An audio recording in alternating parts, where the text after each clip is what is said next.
रात गहरी होने के बाद ससुर जी ने मेरा दरवाजा खटखटाया और मुझसे बोले कि बहू, मैं बाथरूम में गिर गया था और मेरी कमर में दर्द हो रहा है। अगर तुम थोड़ी मालिश कर देती तो शायद मुझे थोड़ा आराम मिल जाता। फिर मैंने अपने ससुर को अपने बिस्तर पर लिटा दिया। इसके बाद जो हुआ उसकी आप कल्पना भी नहीं कर सकते, क्योंकि इसके बाद मेरी जिंदगी पूरी तरह से बिखर गई थी। हेलो दोस्तों, आज की इस अनोखी कहानी में आप सभी का स्वागत है। शादी के 5 महीने बाद ही मेरा पति अचानक एक दुर्घटना में गुजर गया। मेरे पिताजी ने बड़ी मुश्किल से मेरी शादी करवाई थी, लेकिन 5 महीने के अंदर ही मैं फिर से अपने मायके के दरवाजे पर आ गई थी। मेरे मायके में मेरी माँ नहीं थी, इसलिए मुझे बहुत डर लगता था कि अगर पिताजी कुछ कहेंगे तो मैं किसके आंचल में अपना मुंह छुपाऊंगी। वहां मेरी सौतेली माँ थी, इसलिए डर और भी ज्यादा था। फिर अचानक एक दिन मेरे ससुर हमारे घर आए और उन्होंने मेरे पिता से कहा कि वह मुझे फिर से अपने घर ले जाना चाहते हैं। मेरी सौतेली माँ ने तुरंत ही हाँ कह दिया, लेकिन मेरे पिताजी ने कहा, अब आपका बेटा नहीं रहा तो आप मेरी बेटी को क्यों ले जाना चाहते हैं। इस पर मेरी सौतेली माँ ने पिताजी से बहस करना शुरू कर दी और कहा, इसमें इतना सोचने की क्या बात है। वो कह रहे हैं कि वह उसे ले जाना चाहते हैं तो उन्हें ले जाने दो। उनके घर की बहू है, बेटी की मौत हो गई तो क्या हुआ, वो अपने ससुराल जा सकती है। माँ की इस झगड़े के बाद पिताजी ने बिना कुछ पूछे कहा, अगर मेरी बेटी वहां खुश रहेगी तो एक पिता होने के नाते मुझे खुशी होगी, आप उसे ले जाइए। फिर मेरे ससुर ने मुझसे कहा, चलो कपड़े वगैरह लेकर आओ। मैंने अपनी सौतेली माँ के सभी अत्याचार सहते हुए अपने ससुर के घर जाने का फैसला किया। वहां पहुंचने के बाद मैं अपने कमरे में कपड़े बदल रही थी, तभी मेरे ससुर आए और बोले, बहू, एक कप चाय बना लाओ। मैंने जल्दी से रसोई में जाकर चाय बना ली। चाय पीते हुए उन्होंने कहा, तुम्हें पता है इस घर में मैं बिल्कुल अकेला हूँ। मेरा बेटा इकलौता संतान था और तुम्हारी सास भी गुजर गई है, इसलिए मैं तुम्हें यहाँ लेकर आया हूँ ताकि मुझे लगे कि मैं यहाँ अकेला नहीं हूँ। मैंने कहा, पिताजी आप बिल्कुल चिंता मत करें, मैं तो आपकी बेटी की तरह हूँ, हमेशा आपके साथ रहूंगी। फिर मेरे ससुर बोले, मुझे पता है कि तुम मेरे साथ रहोगी, क्योंकि तुम्हारी सौतेली माँ तुम्हें मायके में कभी शांति से नहीं रहने देगी। इस तरह कुछ दिन बीत गए। 6 महीने बाद एक रात मैं अपने कमरे में सो रही थी, तभी देर रात दरवाजे पर दस्तक हुई।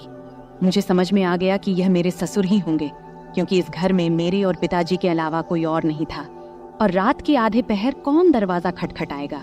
मैंने सोचा कि शायद पिताजी को कुछ चाहिए होगा, इसलिए दरवाजा खोली। दरवाजा खोलते ही मेरे ससुर ने मुझे पकड़ लिया और बोले, बहू, मैं बाथरूम में गिर गया था, मुझे बहुत दर्द हो रहा है, अगर तुम थोड़ी मालिश कर दो तो मुझे थोड़ा आराम मिल सकता है। फिर मैंने अपने पिता को अपने बिस्तर पर लिटा दिया, लेकिन मैं उनके कमरे से तेल लाना भूल गई। अब मुझे लगता है कि मेरा पति कम उम्र में ही मुझसे शादी कर बैठा और फिर इसी कम उम्र में इस दुनिया से चला गया।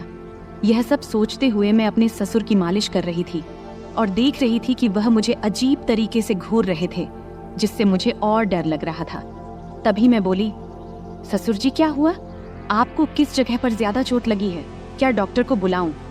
इस पर ससुर जी ने कहा, नहीं बहू, तुम बस मालिश कर दो, मुझे इससे ही आराम मिल रहा है।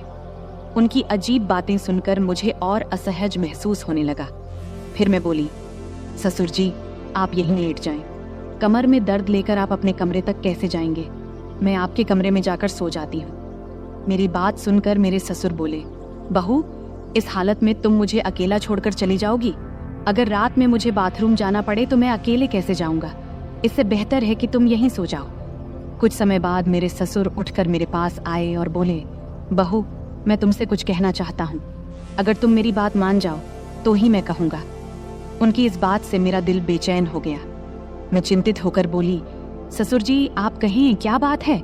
मेरे ससुर थोड़ा हंसकर बोले, आज की रात मैं तुम्हारे साथ बिताना चाहता हूँ, क्योंकि अकेले अकेले अब अच्छा नहीं लगता। मेरे बेटे के मरने के बाद मैंने सोचा कि फिर से शादी करूंगा, लेकिन फिर सोचा कि तुम्हारी सौतेली माँ तुम्हें उस घर में कभी भी शांति से नहीं रहने देगी, इसलिए मैंने तुम्हें इस घर में लाया। उनकी इस बात से मुझे बहुत असहज महसूस हुआ, लेकिन उनकी बात का विरोध करने की हिम्मत नहीं हुई। मैं अपने कमरे के सोफे पर लेट गई। मुझे नींद नहीं आ रही थी, बहुत डर लग रहा था।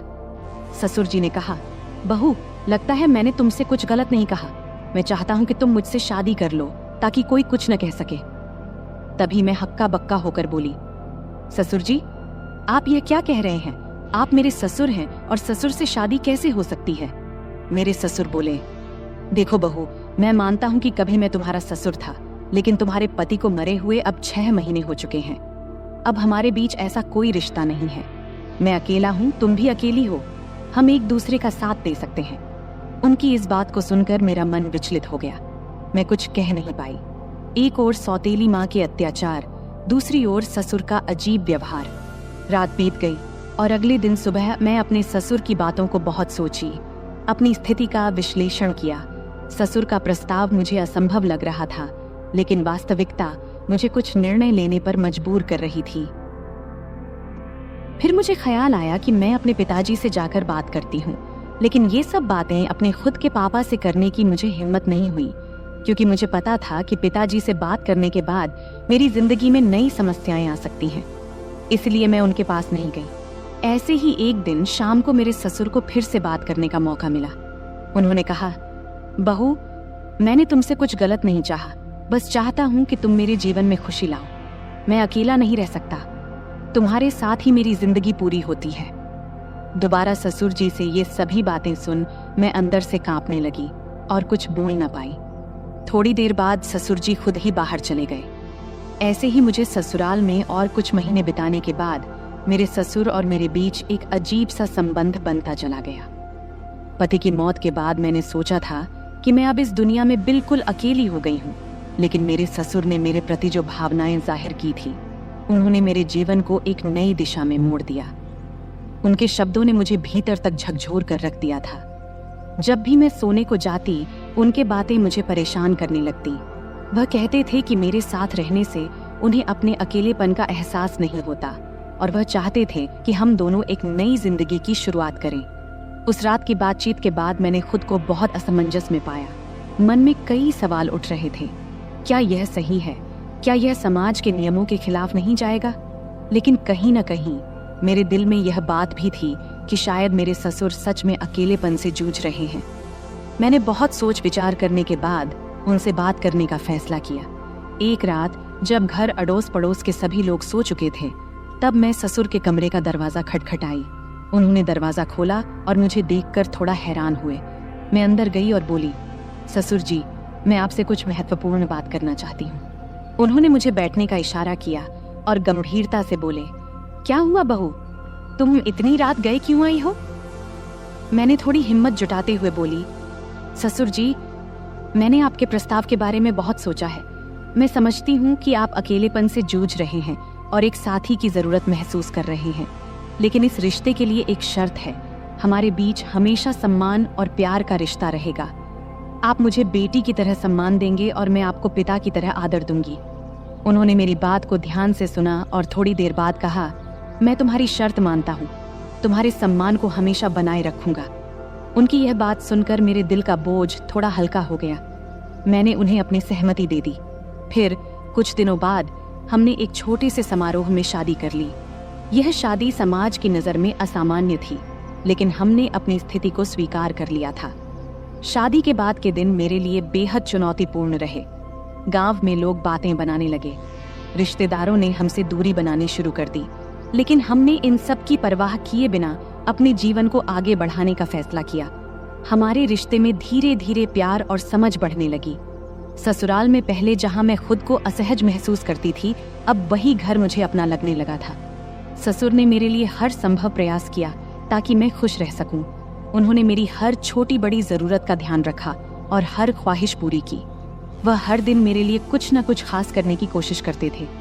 कभी मेरे पसंदीदा खाने की चीजें लाते, तो कभी मेरे लिए नई साड़ियां खरीदते। धीरे धीरे मैं भी उनके प्रति एक अलग तरह का आदर महसूस करना शुरू कर दी थी। हम दोनों ने मिलकर एक नई जिंदगी की शुरुआत किया। ससुर अब मेरे जीवन का एक अभिन्न हिस्सा बन चुके थे। हमारे बीच का रिश्ता अब सिर्फ ससुर और बहू का नहीं रहा, बल्कि दो दिलों का एक मजबूत बंधन बन गया था। वह मुझे हर उस समय सहारा देते थे जब मुझे उनकी जरूरत होती थी। उन्होंने मुझे फिर से हंसना सिखाया, जीवन को नए नजरिए से देखना सिखाया। शादी के कुछ महीने बाद मैंने महसूस किया कि हमारे बीच का यह नया रिश्ता मुझे एक नई दिशा दे रहा है। हमने मिलकर कई मुश्किलों का सामना किया और हर बार एक दूसरे का साथ दिया। ससुर के साथ मेरे इस नए रिश्ते ने मुझे जीवन के कई नए पहलू दिखाए। उन्होंने मुझे यह एहसास दिलाया कि जीवन में अगर साथी सही हो तो कोई भी मुश्किल इतनी बड़ी नहीं होती कि उसे पार न किया जा सके। समाज की नज़र में हमने बहुत कुछ सहा, लेकिन हमने अपने फैसले पर कभी पछतावा नहीं किया। हमारे रिश्ते में धीरे धीरे एक नए तरह का प्यार और सम्मान उभरने लगा।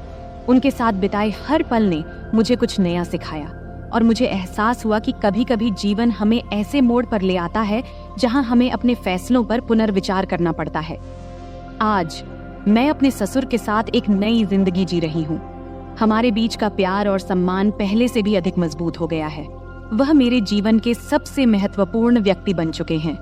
उनके साथ बिताए हर पल ने मुझे यह सिखाया है कि जीवन में चाहे कितनी भी मुश्किलें क्यों ना आए, अगर हमारे पास सही साथी हो तो हम हर मुश्किल का सामना कर सकते हैं। इस तरह हमारे बीच का रिश्ता धीरे धीरे और गहरा होता गया। उनके साथ बिताए हर पल ने मुझे यह सिखाया कि जीवन को कैसे नए सिरे से जिया जाए। हमने मिलकर अपने जीवन की हर चुनौती का सामना किया और हर बार जीत हासिल की। अब हमारे बीच का यह नया रिश्ता मुझे एक नई जिंदगी के सपने दिखाने लगा है। तो दोस्तों, ये थी हमारी आज की छोटी सी कहानी। आपको ये कहानी कैसी लगी? कमेंट करके जरूर बताएं। अगर आपको ये कहानी पसंद आई हो तो इसे लाइक करें और अपने दोस्तों के साथ शेयर करें। आगे भी ऐसी ही रोमांचक कहानियों के लिए हमारे चैनल को सब्सक्राइब करें और बेल आइकन दबाना न भूलें ताकि आप हमारी कोई भी कहानी मिस न करें। धन्यवाद। नमस्ते दोस्तों, आज की इस कहानी में आपका स्वागत है। मेरा नाम सुमन है और मेरी उम्र 23 साल है। मैं दिखने में काफी सुंदर हूँ। मैं अपनी शरीर की बनावट से दिखने में थोड़ी बड़ी लगती हूँ। मेरे चेहरे की बनावट आकर्षक है, रंग गोरा है और मेरा शरीर न तो बहुत पतला है और न ही मोटा, बल्कि एकदम मध्यम है। मैं गांव में रहती हूँ, इसलिए दूसरी गांव की लड़कियों की तरह मैं भी ज्यादातर सलवार सूट पहनती हूँ। मैंने केवल 10वीं क्लास तक पढ़ाई की है और उसके बाद से घर पर ही रहती हूँ। बाहर से मुझे बहुत ही सीधी सादी और साधारण लड़की समझा जाता था। मैं इतनी होशियार या चालाक भी नहीं थी। लेकिन सच कहूं तो मेरी जिंदगी में कुछ ऐसे दिन आए जब मैंने अपनी हदों को पार कर लिया। तब जिंदगी ने मुझे कुछ ऐसी सीख दी जो मैंने कभी सोची भी नहीं थी। बहुत पहले की बात है, मैं एक ऐसे अनुभव से गुजरी जिसने मेरे दिल दिमाग पर गहरी छाप छोड़ दी। उस समय मेरी मुलाकात गौरव भैया से हुई। मेरे जीवन में उस वक्त बहुत अकेलापन था, लेकिन गौरव भैया के साथ समय बिताना मुझे अच्छा लगने लगा। वो हमेशा मेरे प्रति बहुत केयरिंग रहते थे और उनकी मौजूदगी से मेरा मन हल्का हो जाता था। शुरुआत में जब मैं उनके साथ समय बिताती थी तो शरीर में एक अलग सा दबाव महसूस होता था, जैसे मुझे आराम की जरूरत हो। लेकिन धीरे धीरे सब कुछ सामान्य होने लगा। हमारे बीच ऐसा रूटीन बन गया कि जैसे ही मौका मिलता हम दोनों एक दूसरे के साथ वक्त बिताने के लिए बेताब हो जाते। हालांकि जब घर में और लोग होते तो हमें थोड़ा डर भी लगता कि कहीं कोई हमें देख न ले, लेकिन किसी को भी हम पर शक नहीं होता था क्योंकि गौरव भैया मुझे हमेशा दीदी कहकर बुलाते थे।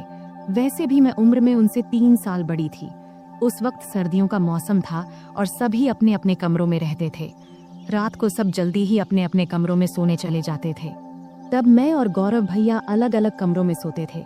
एक दिन रात को जब मैं दरवाजा बंद करके सो रही थी तब एक ऐसी घटना घटी जिसने मेरी जिंदगी में एक नया अनुभव जोड़ा। घटना ये घाटी की, हमारे घर की एक सदस्य, मेरी मामी, काफी ज्यादा बीमार हो गई थी। इस वजह से मेरी माँ और मैं मामी को देखने उनके घर गए। तब हमें छोड़ने के लिए गौरव भैया गाड़ी लेकर आए थे। उन्होंने जब पहली बार मुझे देखा तो बोले, आप तो काफी बड़ी हो गई हो दीदी। तब मैं थोड़ा मुस्कुराई। उसके बाद जब गाड़ी में हम मामी के घर जा रहे थे तो उस वक्त रहते में ही शाम के 6 बज गए थे। तब हमें घर पहुंचने में देरी हो गई थी, इसलिए रास्ते में थोड़ा अंधेरा हो गया था। ठंड के दिन था तो 6 बजे ही अंधेरा हो जाता था। जब हम घर पहुंचे तो देखे कि मामा रसोई में खाना बना रहे थे और मामी बिस्तर पर लेटी हुई थी। तब मेरी माँ रसोई में गई और मामा से कहने लगी, जब इतनी परेशानी हो रही थी तो मुझे पहले ही बता देते, इतनी तकलीफ उठाने की क्या जरूरत थी। फिर माँ खाना बनाने में लग गई और मैं मामी के पास बैठ गई। मामी मुझे देखकर खुश हुई, लेकिन उनकी हालत काफी खराब लग रही थी। थोड़ी देर बाद मेरी माँ ने मामी को खाना दिया और अपने हाथों से खिलाया। उसी समय गौरव भैया ने मुझे आवाज दिया। तब मैं उनकी तरफ देखी और पूछी, क्या हुआ भैया? वो मेरी तरफ ही देख रहे थे, जैसे कुछ कहना चाहते हों। उनकी बातों ने बाद में मुझे एक नया अनुभव दिया। रात को जब खाने का वक्त हुआ तो मैं कमरे में गई। जहां गौरव भैया खाना खा रहे थे। उन्होंने मुझे देखते ही कहा, दीदी आइए साथ में खाना खाते हैं। मैंने मना करते हुए कहा, नहीं भैया आप पहले खाइए, मैं बाद में खा लूंगी। लेकिन उन्होंने जोर देकर मुझे बैठा लिया। मैं भी भूखी थी, इसलिए ज्यादा ना नुकुर नहीं की और हम दोनों ने साथ बैठकर खाना खाने लगी। तब हम दोनों ने बहुत मजे से खाना खाया, क्योंकि खाना हम साथ लेकर आए थे। खाना खत्म होने के बाद मैं अपनी माँ के कमरे में सोने के लिए जाने लगी। तभी गौरव भैया ने कहा, दीदी अगर आपको बुरा ना लगे तो आप यहीं मेरे कमरे में सो जाइए। उनकी ये बात सुनकर मैं हैरान रह गई और मैंने कहा, नहीं भैया मैं माँ के साथ सोऊंगी। लेकिन तब बार बार वे मुझसे विनती करने लगे। आखिरकार मैं मान गई, ठीक है मैं यहाँ सो जाऊंगी, लेकिन पहले मम्मी को बता देना चाहती हूँ कि मैं आपके कमरे में सोऊंगी। इस पर गौरव भैया खुद जाकर मम्मी को बताए कि मैं उनके कमरे में सो रही हूँ। इधर मैंने अपने सलवार कुर्ते बदल लिए, क्योंकि मेरे कपड़े थोड़े ज्यादा टाइट थे। जब गौरव भैया ने मुझे नए कपड़ों में देखा तो मुस्कुराते हुए बोले, दीदी आप इस ड्रेस में कमाल की लग रही हैं, आप इतनी खूबसूरत क्यों हैं? तब मैंने कुछ नहीं कहा, बस मुस्कुराकर बात बदल दी। फिर मैंने चादर ओढ़ ली और बिस्तर पर बैठ गई। गौरव भैया भी अपने सोने का इंतजाम नीचे फर्श पर करने लगे। तब मैंने कहा, भैया बिस्तर पर ही सो जाओ, यहाँ काफी जगह है। मेरे कहते ही गौरव भैया भी चादर ओढ़कर मेरे पास बैठ गए। गौरव भैया बहुत हंसमुख और मजाकिया इंसान थे। उन्होंने मजेदार बातें करके मुझे काफी देर तक हंसाया। बात करते करते कब रात के 12 बज गए पता ही नहीं चला और न जाने कब मैं सो गई। सुबह जब मेरी नींद खुली तो मैंने देखा कि गौरव भैया मेरे बालों से खेल रहे हैं। मुझे जागते देख वो मुस्कुराते हुए बोले, गुड मॉर्निंग दीदी, कैसी हो? मैं भी मुस्कुराते हुए बोली, बहुत बढ़िया भैया। फिर हम दोनों चादर के अंदर बैठकर बातें करने लगे। तभी उसी वक्त मम्मी हमारे लिए गर्मा गर्म चाय लेकर आईं। सुबह बहुत ठंडी थी, इसलिए चादर में बैठकर चाय पीना अच्छा लग रहा था। गौरव भैया बार बार मेरी तरफ देख रहे थे। मैंने मुस्कुराते हुए पूछा, क्या है भाई, ऐसे क्यों देख रहे हो? वो मजाक करते हुए बोले, आपकी आंखें बहुत बड़ी और खूबसूरत हैं। सच कहूं दीदी, आपकी आंखों में देखने से मन खुश हो जाता है। तब मैं मस्ती में बोली, सुबह जब मैं सो रही थी तब क्या कर रहे थे? तब वो हल्का सा मुस्कुराए और बोले, कुछ नहीं दीदी, आपके बाल ठीक कर रहा था। गौरव भैया दिखने में काफी सुंदर थे। उनके चेहरे पर अभी दाढ़ी मूंछ भी नहीं आई थी और चेहरा बहुत साफ था। मेरी तुलना में उनकी हाइट थोड़ी सी कम थी, लेकिन उनकी कुछ हरकतें मुझे कभी कभी हैरान कर देती थीं। सुबह का वक्त थोड़ा व्यस्त था। मम्मी घर के कामों में व्यस्त थीं और मामू काम पर जाने के लिए तैयार हो रहे थे। तब मैं भी मम्मी की मदद करने लगी। इतने में मामू खाना पैक करके काम पर निकल गए। मेरी रोज सुबह नहाने की आदत थी, इसलिए रोज की तरह मैं नहाने के लिए बाथरूम की ओर गई। मुझे नहीं पता था कि गौरव भैया भी उसी वक्त नहाते हैं। जैसे ही मैंने बाथरूम का दरवाजा खोला तो मैं शर्म से लाल हो गई और तेजी से अपने कमरे में भाग आई। गौरव भैया उस वक्त नहा रहे थे। उनके चेहरे पर साबुन लगा था, इसलिए उन्होंने मुझे देखा भी नहीं। लेकिन मैं इतनी ज्यादा शर्मिंदा हो गई कि वह दृश्य बार बार मेरे दिमाग में घूमने लगा। कमरे में बैठकर मैं अपनी ही सोच में खो गई और हल्के हल्के हंसने लगी। इतने में गौरव भैया नहाकर कमरे में आए। मुझे अकेले हंसते हुए देखकर उन्होंने मजाक में कहा, क्या बात है दीदी, आज तो बहुत खुश लग रही हो। उनकी बात सुनकर मैं थोड़ा चुप हो गई और बोली, नहीं भाई ऐसा कुछ नहीं है, बस यूं ही हंस रही थी। गौरव भैया ने मोबाइल चलाते हुए पास आकर बैठ गए और बोले, सच सच बताओ दीदी, क्या सोच रही थी जो इतनी हंसी आ रही थी? तब मैंने हंसते हुए कहा, नहीं भाई कुछ भी खास नहीं। लेकिन गौरव भैया जिद करने लगे, नहीं दीदी बताओ ना, नहीं बताओगी तो मैं गलत ही समझ लूंगा। तब मैंने कहा, प्लीज भैया इस बात को यहीं खत्म करो, इसमें सोचने लायक कुछ भी नहीं है। फिर मैं जल्दी से उठी और नहाने के लिए चली गई। नहाने के बाद मैं कमरे में वापस आई और मजाक में मैंने जानबूझकर थोड़ा सा पानी गौरव भैया की तरफ उछाल दी। ये देखकर गौरव भैया अचानक उठ खड़े हुए और मेरे बाल पकड़कर मुझे बिस्तर पर बैठा दिया। उनका ये रवैया देखकर मुझे गुस्सा आ गया। मैंने गुस्से में कहा, ये क्या कर रहे हो भैया? और गुस्से में उनका हाथ झटक दिया। इसके बाद गौरव भैया बिना कुछ कहे चुपचाप कमरे से बाहर चले गए। उनका ये व्यवहार देखकर मैं भी हैरान रह गई थी। मुझे खुद पर पछतावा होने लगा कि शायद मुझे ऐसा नहीं करना चाहिए था। फिर जल्दी से मैं अपनी बाल ठीक की और मम्मी के पास चली गई। मामी का ध्यान रख रही थीं उन्हें दवा दे रही थीं और खाना तैयार कर रही थीं। तभी मामी ने मुझसे कहा, जाकर गौरव को बुला ला, उसे गरम गरम खाना खा लेने को बोल दे, वरना ठंडा हो जाएगा।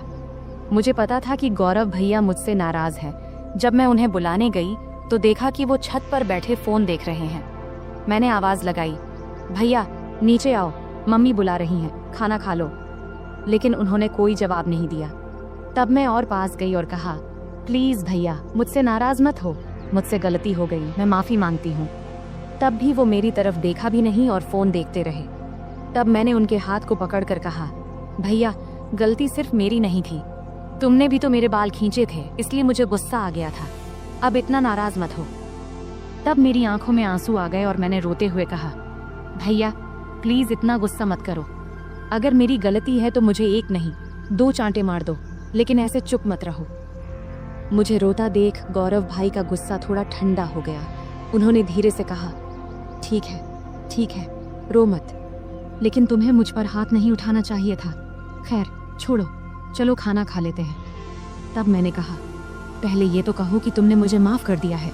तब वो हंसकर बोले, अरे बहुत हो गया, अब चुप हो जाओ, वरना मुझे और ज्यादा माफियां मांगनी पड़ेंगी। फिर हम दोनों नीचे गए और खाना खाने बैठे। मम्मी और मामी पहले ही खा चुकी थी। मम्मी रसोई का काम खत्म कर रही थी। खाने के बाद मैं मामी के पास बैठ गई और उनके साथ बातचीत करने लगी। मामी की तबीयत का हालचाल लेने लगी। इसी बीच मम्मी ने कहा, हम दोनों पास के घर में मिलने जा रहे हैं, तुम और गौरव यहीं रहो। मैंने गौरव से कह दिया है कि कहीं बाहर ना जाए, हम जल्दी लौट आएंगे।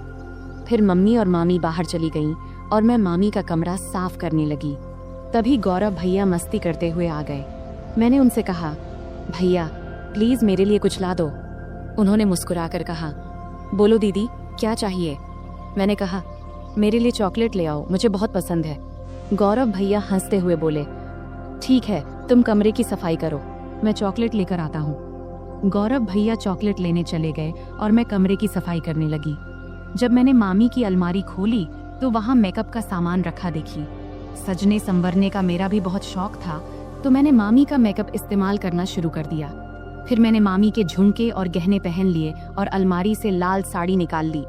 जब गौरव भैया चॉकलेट लेकर वापस आए तब मैं पूरी तरह से सज धज कर नई दुल्हन की तरह तैयार हो चुकी थी।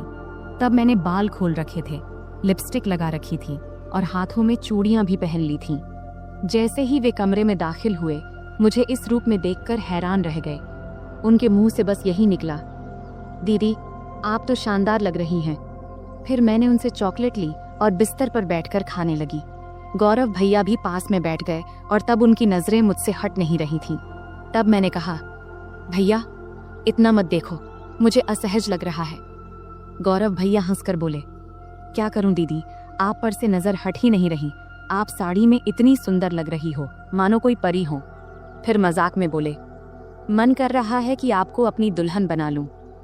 मैं समझ रही थी कि उस वक्त उनके मन में क्या चल रहा था, पर मैंने हल्की हंसी के साथ बात को दूसरी ओर मोड़ दिया। मैंने मजाक में कहा, तो फिर रुक क्यों गए, बताओ मुझे पत्नी बनाकर क्या करोगे। तब गौरव भैया थोड़ा हंसकर बोले, रहने दो दीदी, मुझे पता है तुम जानबूझकर ये पूछ रही हो। तब मैंने कहा, तो क्या तुम अपनी दीदी का फायदा उठाना चाहते हो, अगर मम्मी को पता चल गया तो क्या होगा। तब गौरव भैया बोले, दीदी इतनी चिंता मत करो, हम तो घर में ही हैं और किसी को पता भी नहीं चलेगा, तुम बस एक बार हाँ कह दो, मैं सब संभाल लूंगा। तब मैंने मुस्कुराते हुए कहा, तो पहले बताओ तुम ये सब साड़ी देखकर कह रहे हो या पहले से ऐसा सोच रहे थे। गौरव भैया हंसकर बोले, सच कहूं तो जब से तुम आई हो तभी से ऐसा लग रहा है, अगर तुम एक बार मान जाओ तो सब आसान हो जाएगा। तब मैंने मजाक में कहा, ठीक है, जब तुम चाहो मैं तुम्हारी बात मानूंगी, लेकिन तुम्हें अपनी जिम्मेदारी ठीक से निभानी होगी। इस पर भैया बहुत खुश होकर बोले, थैंक्स दीदी, मुझे पता था तुम मुझे ना नहीं कहोगी, तुम सच में सबसे अच्छी हो। मैंने कहा, रुको, इतनी तारीफ करने की जरूरत नहीं है और शाम को मेरे लिए और भी चॉकलेट लाना मत भूलना। तब गौरव भैया ने कहा, ठीक है दीदी, 1 मिनट रुको, मैं आता हूँ। जब वह बाहर चले गए तो मुझे थोड़ी असुविधा महसूस हुई। जब वह वापस आए तो मैंने कहा, गौरव भैया इस वक्त मुझे थोड़ी परेशानी हो रही है, शाम को इस बारे में बात करेंगे। लेकिन गौरव भैया मेरी बात मानने को तैयार नहीं थे। उन्होंने शांत स्वर में कहा, दीदी, इतनी चिंता क्यों कर रही हो? डरने की कोई बात नहीं है, सब ठीक हो जाएगा। अगर तुम्हें असुविधा हो रही है तो आंखें बंद कर लो। तब मैंने आंखें बंद कर लीं और गौरव भैया मुझे तभी उसी पल दरवाजे पर अचानक दस्तक हुई, जिससे हम दोनों डर गए। कुछ समय बाद बाहर से मम्मी की आवाज आई, कोई है कमरे में? तब मैं तुरंत बिस्तर से उठ गई, क्योंकि मैं साड़ी में पूरी तरह सज धज कर तैयार थी। ऊपर से मामी के कमरे में थी। गौरव भैया का मूड भी खराब हो गया था, लेकिन उनके चेहरे को देखकर मुझे अंदर से हंसी आ रही थी। मैंने तुरंत गौरव भैया को कमरे से बाहर कर दिया और खुद भी साड़ी उतारकर सामान्य कपड़े पहन ली। फिर कमरे की सफाई करने लगी। इस बीच मम्मी ने मामी को बरामदे में बिठाया और सीधे रसोई में जाकर चाय बनाने लगी। तब मैं जल्दी जल्दी कमरे की सफाई करने लगी। बाद में हम सबने मिलकर चाय पी। चाय पीने के बाद मम्मी काम में लग गईं और मैं बरामदे में लेट गई। समय बिताने के लिए मैंने मम्मी की मदद करनी शुरू कर दी। कुछ समय बाद मैंने देखा कि गौरव भैया कहीं नहीं दिख रहे हैं। जब मैं उन्हें ढूंढने गई तो देखी कि वह बाथरूम से बाहर निकलकर हाथ धो रहे थे, लेकिन उनके चेहरे से लग रहा था कि उनका मूड अभी भी ठीक नहीं है। तब उन्हें देखकर मैं हंसी नहीं रोक पाई और हंसते हुए बोली, क्या हुआ, इतना उदास क्यों हो? मजाक में मैंने कहा, भैया तुम ऐसे क्यों हो? गौरव भैया हंसते हुए बोले, अगर तुम मेरी जगह होती तो तुम भी ऐसे ही करती। तुम लड़की हो, इसलिए इतनी बातें कर पा रही हो। मैं हंसकर बोली, ठीक है भैया, बस थोड़ा इंतजार करो, रात होने पर तो कोई डिस्टर्ब नहीं करेगा। तब गौरव भैया बोले, दीदी समस्या तो इसी रात के इंतजार में है, हर मिनट घंटों जैसा लग रहा है। तभी मम्मी ने आवाज दी, तुम्हारे भाई बहन की बातें खत्म हो गई हो तो थोड़ा काम में हाथ बंटाओगे? मम्मी की आवाज सुनते ही मैं उठकर जाने लगी और जाते जाते मजाक में बोली, गौरव भैया याद रखना, अगर चॉकलेट नहीं मिला तो मैं भी कुछ नहीं दूंगी। फिर मैं रसोई में चली गई। इस बीच मामा भी घर लौट आए थे। तब मैंने उन्हें खाना परोस दिया। मामा जी बहुत थके हुए थे, वे हमारे साथ थोड़ा बैठकर बात किए, फिर जल्दी सो गए। मम्मी मामी को खाना खिला रही थी और उन्हें दवाई दे रही थी। मैंने भी अपना खाना खा लिया और समय बिताने के लिए टीवी देखने लगी। सर्दी का मौसम होने के कारण हम जल्दी बिस्तर में चले गए, लेकिन मम्मी अभी भी अपने काम में लगी हुई थी। तब मैं मामी के कमरे में चली गई और बैठकर फोन में व्यस्त हो गई। इतना डूबी थी कि मुझे पता ही नहीं चला कि कब गौरव भैया खाना खाकर अपने कमरे में चले गए और मेरा इंतजार कर रहे थे। मैं अपनी रोज की सीरियल देखने में व्यस्त थी। जब मैं नहीं गई तो गौरव भैया खुद मुझे बुलाने आ गए। कमरे में आकर भैया बोले, दीदी आओ, मैं तुम्हारा बहुत देर से इंतजार कर रहा हूँ। तभी मम्मी ने कहा, कोई बात नहीं, अगर तुम अकेले सोना चाहते हो तो सो जाओ, तुम्हारी दीदी मेरे साथ सो जाएगी। मम्मी की बात सुनते ही भैया जल्दी से बोले, नहीं नहीं, हम तो बस बातें कर रहे थे, वैसे भी कुछ दिनों बाद आप लोग चले जाएंगे, फिर पता नहीं कब मुलाकात होगी और दीदी के साथ खेल पाऊंगा। तब मैंने मम्मी को आश्वस्त करते हुए कही, मम्मी भैया सही कह रहे हैं। इसके बाद मम्मी ने कहा, ठीक है, जैसा तुम चाहो, और हम कमरे में चले गए। कमरे में जाते ही गौरव भाई ने जल्दी से दरवाजा बंद कर दिया। तब मैं समझ गई कि भैया अब और इंतजार नहीं कर पा रहे हैं, लेकिन तब भी मम्मी और मामी जाग रहे थे, इसलिए मैंने कहा, भैया थोड़ा धैर्य रखो, सब सो जाएं, फिर बात करेंगे। अगर किसी ने मेरी आवाज सुन ली तो मुश्किल हो जाएगी। भैया बोले, दीदी और इंतजार नहीं होता। तभी मुझे चॉकलेट की याद आई। मैंने कहा, ठीक है भैया, लेकिन पहले मेरी चॉकलेट दो। भैया ने तुरंत जेब से चॉकलेट निकालकर दे दिया। फिर मैं चॉकलेट खाने लगी और भैया परफ्यूम लगाने लगे। शुरुआत में हम मजाक में थोड़ी थोड़ी नोक झोंक करने लगे। इससे हमारे बीच मजेदार झगड़ा शुरू हो गया। हम बिस्तर पर कूदने लगे, क्योंकि हमारी उम्र अभी भी छोटे बच्चों जैसी थी। तभी मम्मी ने चिल्लाकर कहा, सुमन बहुत हो गया, अब सो जाओ, क्योंकि बिस्तर की आवाज उनके कमरे तक जा रही थी। इसके बाद गौरव भैया ने तुरंत फर्श पर बिस्तर बिछा दिया, जिससे आवाज बंद हो गई। फिर गौरव भैया ने मुझे रात के 3 बजे तक सोने नहीं दिया। सुबह जब हमारी आंख खुली तब मम्मी दरवाजा खटखटा रही थी। उसमें बिस्तर पर ही थी, लेकिन उठ नहीं पा रही थी, इसलिए गौरव भैया ने मुझे उठाकर बिस्तर पर बिठा दिया और खुद दरवाजा खोलने गए। तब मम्मी हमारे लिए चाय लेकर आईं। मुझे देखकर उन्होंने कहा, मैंने कहा था सुमन समय पर सो जाना, अब देखो तो तुम्हारी आंखें कितनी लाल हो गईं। मेरी आंखें अब सच में लाल हो गई थीं। मैंने बिना कुछ कहे चाय पीना शुरू कर दिया। यहाँ तक कि मैंने मुंह भी नहीं धोया क्योंकि पूरा शरीर दर्द से टूट रहा था। मम्मी चाय रखकर चली गईं। गौरव भैया जब कमरे में आए तो मैंने गुस्से में कहा, भैया मैंने तो कहा था थोड़े समय के लिए, लेकिन तुमने मेरी बात नहीं मानी। अब देखो मेरा शरीर कितना थक गया है, मैं ठीक से खड़ी भी नहीं हो पा रही हूँ। अगर मम्मी ने पूछ लिया तो मैं क्या कहूँगी? तब गौरव भैया ने जल्दी से जवाब दिया, दीदी चिंता मत करो, मैं मेडिकल स्टोर से दवा लेकर आता हूँ, उसे लेने के बाद तुम्हारा शरीर ठीक हो जाएगा। इसके बाद मैंने लगातार 4-5 दिन तक भैया को पास नहीं आने दिया, लेकिन इससे उनका उत्साह कम नहीं हुआ। वे हर दिन मेरे आसपास घूमते रहते थे और नियमित रूप से चॉकलेट लाते रहते थे। भैया मेरे सारे काम कर देते और मैं जो चाहती वे हंसते हंसते कर देते, इसलिए मैंने भी इसका मजा लेना शुरू कर दिया। कभी कभी उनसे पैर का दर्द कम करने के लिए मसाज करवा लेती, कभी सिर की मालिश करवा लेती, मस्ती में कभी कभी हल्के से मार देती और सारा दिन उनके फोन पर सीरियल देखती। 4-5 दिनों के बाद भैया का व्यवहार थोड़ा बदल गया, इसलिए मैंने उन्हें ज्यादा कुछ नहीं कहा। एक दिन हम दोपहर में घर में अकेले थे और बहुत मस्ती किए। उस दिन घर में कोई नहीं था। भैया ने पूरा दिन मुझे कहीं बैठने नहीं दिया और हमेशा अपने पास रखा। इस घटना के बाद मैं और भैया बहुत सामान्य हो गए। जब भी उनका मन करता वे मुझे कमरे में बुला लेते और मैं भी अब इसकी आदत डाल चुकी थी। हमने उन दिनों का भरपूर आनंद लिया, लेकिन जीवन में हर अच्छे समय के बाद एक बुरा समय भी आता है और ये बुरा समय भी भैया की वजह से ही आया। दरअसल 20 दिन के बाद अब हमें गांव लौटना था, क्योंकि अब मामी काफी स्वस्थ हो चुकी थी और हमें वहां बहुत दिन हो गए थे। तब मम्मी ने अचानक वापसी का फैसला किया और उन्होंने पापा को कुछ भी नहीं बताया। जब मैंने और भैया ने ये सुना तो हमें बिल्कुल अच्छा नहीं लगा। तब भैया बोले, दीदी जाने से पहले आखिरी बार थोड़ा समय दे दो, कौन जाने फिर कब मिलेंगे। तब अंदर से मैं भी तैयार थी, लेकिन उस दिन घर में सभी लोग थे, यहाँ तक कि मामा भी आज घर पर ही थे। तब मामा मम्मी से बोले, दीदी आज रुक जाओ, मैं कल तुझे बस स्टैंड तक छोड़ दूंगा। ये सुनते ही मुझे थोड़ी खुशी हुई, क्योंकि एक रात हमारे पास थी। तब आखिरकार मम्मी भी मान गई। फिर हम बहुत ही बेसब्री से रात का इंतजार करने लगे। जब रात हुई तो जल्दी से खाना खा के हम अपने कमरे में चले गए। तब हम इतने असावधान हो गए थे कि दरवाजा भी ठीक से बंद नहीं किया था। तब थोड़ी ही देर में अचानक मामा ने आकर हमें उस स्थिति में देख लिया। मैं तो डर से कांपने लगी और तुरंत वहां से हट गई। मामा तब बहुत गुस्से में थे, लेकिन उन्होंने धैर्य रखा और पूरी स्थिति को संभाला।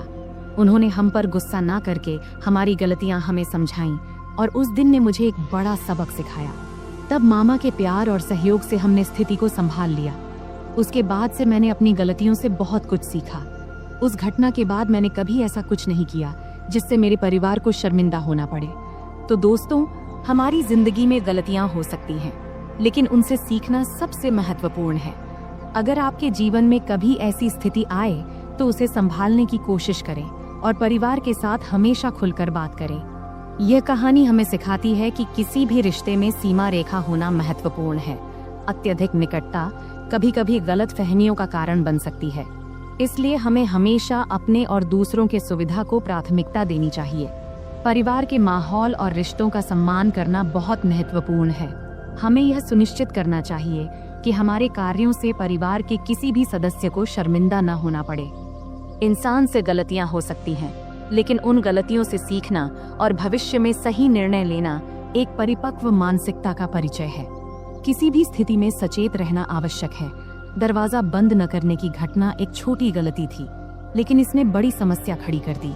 इससे समझ में आता है कि छोटी छोटी बातों में भी सावधानी बरतनी चाहिए, क्योंकि इनका जीवन पर बड़ा असर पड़ सकता है। तो दोस्तों, यह थी हमारी आज की छोटी सी कहानी। आपको यह कहानी कैसी लगी, कमेंट करके जरूर बताएं। अगर आपको यह कहानी पसंद आई हो तो इसे लाइक करें और अपने दोस्तों के साथ शेयर करें। आगे भी ऐसी ही रोमांचक कहानियों के लिए हमारे चैनल को सब्सक्राइब करें और बेल आइकन दबाना न भूलें, ताकि आप हमारी कोई भी कहानी मिस न करें। धन्यवाद। नमस्ते दोस्तों, आज की इस कहानी में आपका स्वागत है। इस कहानी में मेरा नाम राहुल है। मैं उत्तर प्रदेश के एक छोटे से शहर अंबेडकर नगर में रहता हूँ। वहीं मैं और मेरा परिवार रहता है। पैसे की कमी नहीं है, पिताजी खूब कमाते हैं और मैं कॉलेज में पढ़ता हूँ। आज मैं आपको मेरी अचानक घटी एक कहानी सुनाने जा रहा हूँ। यह उस समय की बात है जब मैं कॉलेज में पढ़ता था, और उस समय मैं उतना होशियार भी नहीं था। हमारे घर में मैं, मेरी मम्मी और मेरे पिताजी रहते हैं। हमारा घर काफी बड़ा है, जैसे किसी अमीर का बंगला हो। पिताजी हमेशा सुबह काम पर निकल जाते हैं और रात को देर से घर आते हैं। उस समय घर पर मैं और मम्मी ही होते थे। मैं कुछ देर पढ़ाई करता था और फिर सो जाता था, लेकिन मम्मी हमेशा पिताजी का इंतजार करती रहती थी। उस समय मैं कॉलेज के आखिरी साल में था। एक सुबह जब मैं कॉलेज जाने की तैयारी कर रहा था तो मैंने मम्मी की तेज आवाज सुनी। वो कह रही थी, क्या कर रहे हो तुम? रात के 2-2:30 बजे घर आते हो और कहते हो ऑफिस में काम था। रात के 2 बजे कौन से ऑफिस का काम चलता है? सीधे सीधे क्यों नहीं कहते कि उस सुमन के साथ थे? मम्मी काफी गुस्से में थी। मेरी मम्मी आमतौर पर किसी पर गुस्सा नहीं होती थी। उनका स्वभाव बहुत शांत था, लेकिन आज पता नहीं क्या हो गया, मम्मी बहुत गुस्से में थी। मैं 2 बजे आऊं या 3 बजे, तुम्हें जो चाहिए वो मिल तो रहा है ना, फिर चुप रहो। पिताजी ने तेज आवाज में मम्मी से कहा। क्या जो चाहिए वो मिल रहा है? पैसा, गहने, इन सब के अलावा भी कोई सुख होता है? अब और कुछ मत बोलो, लेकिन अब बर्दाश्त नहीं होता। 3-4 महीने हो गए हैं तुमने मुझे छुआ तक नहीं है। आखिर उस सुमन में ऐसा क्या है जो मुझ में नहीं है? मम्मी की आवाज और तेज हो गई थी। तभी पिताजी गुस्से में बोले, बार बार सुमन मत कहो, नहीं तो क्या करोगे? मम्मी ने उल्टा जवाब दिया। उस समय पिताजी का गुस्सा बहुत बढ़ गया था। तभी अचानक धमाक की आवाज आई और उसके साथ ही मम्मी की चीख से पूरा घर गूंज उठा। मैं तुरंत अपने कमरे से भागकर उनके बेडरूम की ओर गया। जो दृश्य मैंने देखा उसे देखकर मैं सन्न रह गया। पिताजी मम्मी को बेल्ट से मार रहे थे। मम्मी दर्द से चीख रही थी, लेकिन पिताजी रुकने का नाम नहीं ले रहे थे। मैंने बिना कुछ सोचे समझे मम्मी के ऊपर छलांग लगा दिया ताकि उन्हें बचा सकूं, लेकिन पिताजी अभी भी नहीं रुके। जैसे ही मुझे भी 2-4 फटकारें लगी, पापा रुक गए और तिलमिलाते हुए मेरी ओर गुस्से में देखने लगे और फिर घर से बाहर चले गए। फिर मैंने मम्मी की ओर देखा। मम्मी की आंखों से आंसुओं की धारा बह रही थी। मैंने मम्मी को सहारा देकर उठाया। उठते समय मम्मी कराह उठी। मैंने उन्हें बेड पर बैठाया।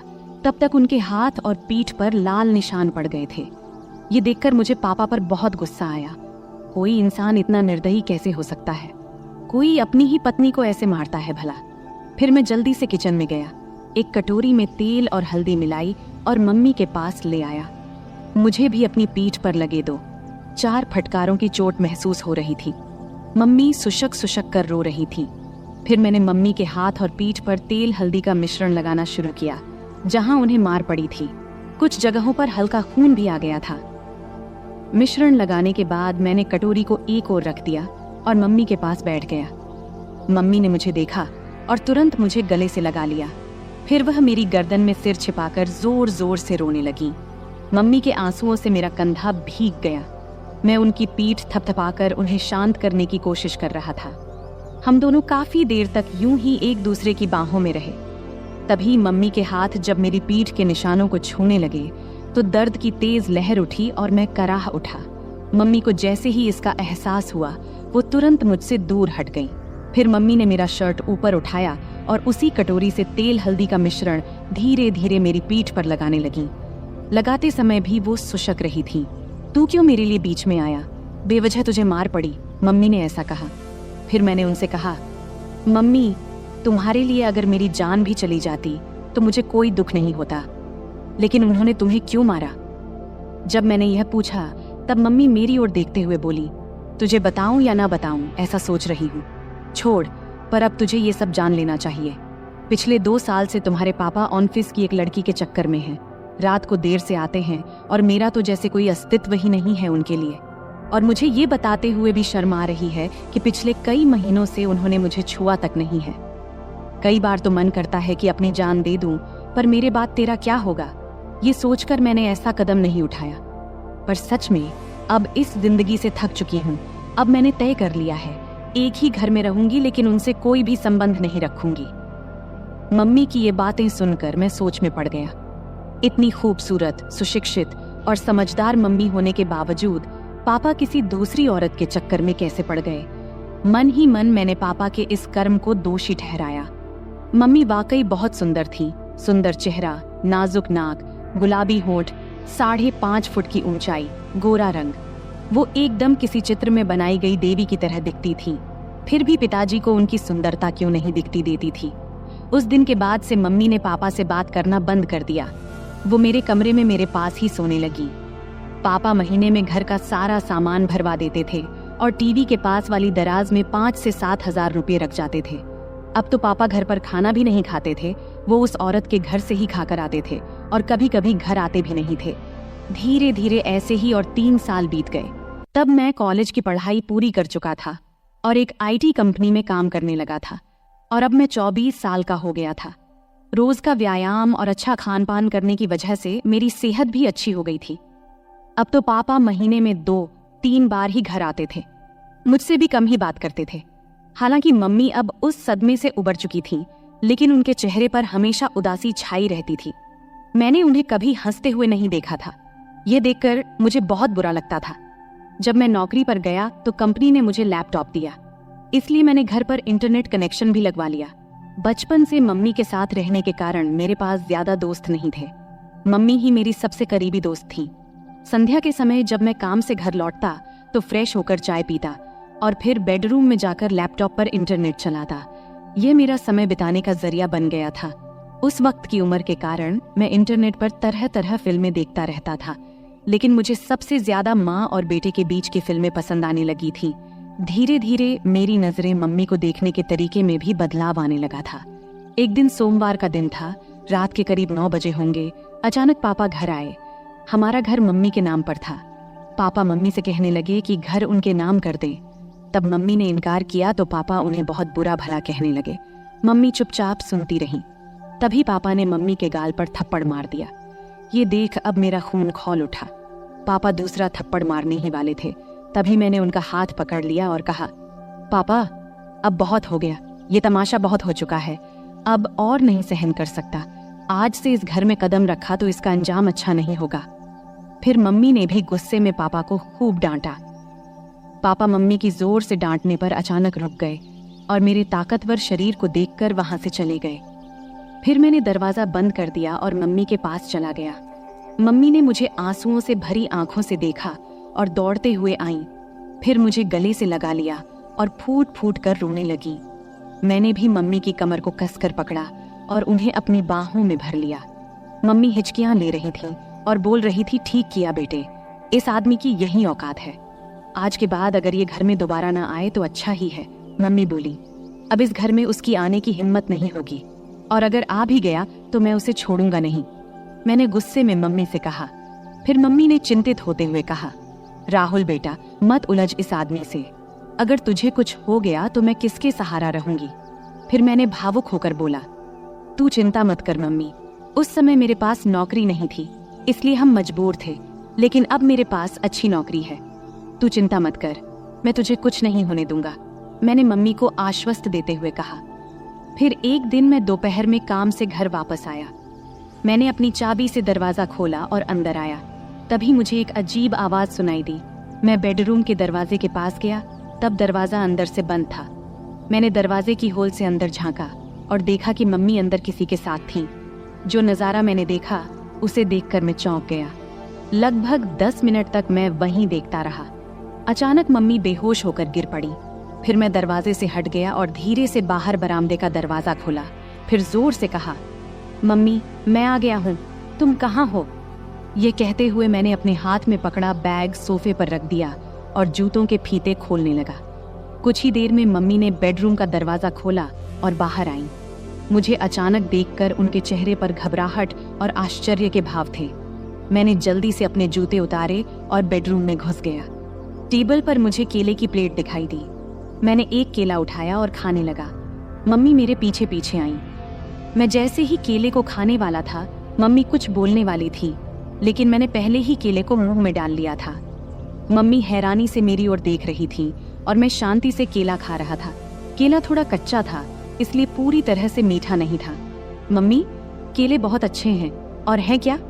मैंने केले खाते हुए मम्मी से पूछा। मम्मी ने कुछ जवाब दिया, लेकिन अपने मुंह में ही। लेकिन दोस्तों, मैं आपको बताता चलूं, उन केलों का स्वाद इतना अच्छा था कि कुछ मत पूछो। केले खाने के बाद मैं बाथरूम में जाकर फ्रेश हो गया और फिर कमरे में जाकर लैपटॉप खोल लिया। फिर मैं एक रोमांटिक मूवी देखने लगा। फिर रात के खाने के बाद मैं बेडरूम में सोने चला गया। थोड़ी देर में मम्मी भी सब काम निपटाकर सोने आई। मम्मी ने हल्के गुलाबी रंग का नाइट गाउन पहना हुआ था। तब मैंने लैपटॉप से नजरें हटाकर मम्मी की ओर देखा। मम्मी नीचे झुककर तकिया ठीक कर रही थी। तकिया सही करने के बाद मम्मी बिस्तर पर लेट गईं। तब मैंने भी अपना लैपटॉप बंद कर दिया, फिर लाइट बंद किया और सोने की कोशिश करने लगा। लेकिन मुझे नींद नहीं आ रही थी। मेरे दिमाग में दिन की वो घटना बार बार घूम रही थी। बहुत देर तक मैं जागा रहा, जबकि मम्मी शांति से सो रही थी। कुछ समय बाद मम्मी ने करवट ली और मेरी तरफ पीठ करके सो गईं। फिर उन्होंने छत की ओर मुंह करके लेटना शुरू किया। मैं थोड़ी देर के लिए डर गया, लेकिन जब मम्मी जागी नहीं तो मुझे थोड़ी राहत मिली। मेरी हिम्मत बढ़ी और मैं धीरे धीरे मम्मी की ओर देखने लगा। मम्मी ने कुछ ही पल के लिए मेरी ओर देखा और फिर अपनी आंखें बंद कर लीं। मैंने समझ लिया कि वो अभी भी जाग रही हैं। मैं थोड़ा और आगे बढ़ा और खुद को संतुष्ट महसूस किया। मम्मी भी खुश थीं। उन्होंने कुछ नहीं कहा, लेकिन मुझे एहसास हो रहा था कि उन्हें भी संतोष मिला है। मम्मी, क्या हुआ? तुम चुप क्यों हो? क्या तुम्हें अच्छा नहीं लगा? मैंने जब ऐसा पूछा तब उन्होंने बोला, नहीं रे बेटा, मुझे तो बहुत अच्छा लगा। तूने मम्मी को बहुत खुश किया। फिर मैंने मम्मी के पीठ पर प्यार से हाथ फेरते हुए कहा, मम्मी, अब से तुम्हें केले खाने की जरूरत नहीं पड़ेगी।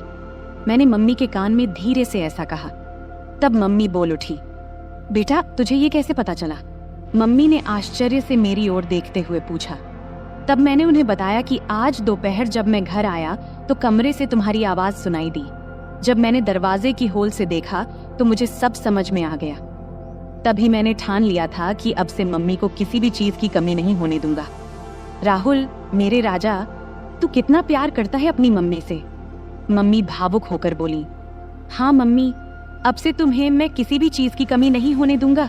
मैंने कहा, अब पापा भी हमें सताने नहीं आएंगे और अब वो दोबारा इस घर में कदम नहीं रखेंगे।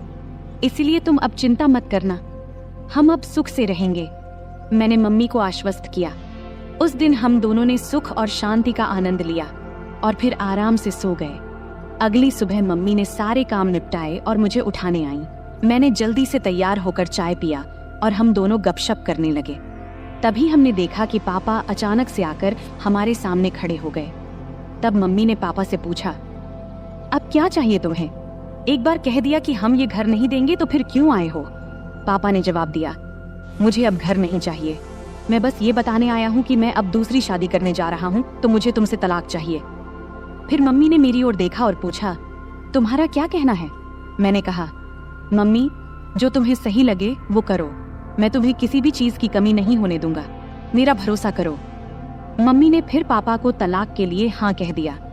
दोपहर को मम्मी और पापा दोनों ऑफिस गए और अपने बाकी कानूनी काम निपटा कर लौटे। उसके बाद से पापा कभी हमें दिखाई नहीं दिए और हमने भी उन्हें कभी ढूंढने की कोशिश नहीं की। हम दोनों अब अपने घर में खुश थे और पापा भी अपने सेक्रेटरी के साथ खुश थे।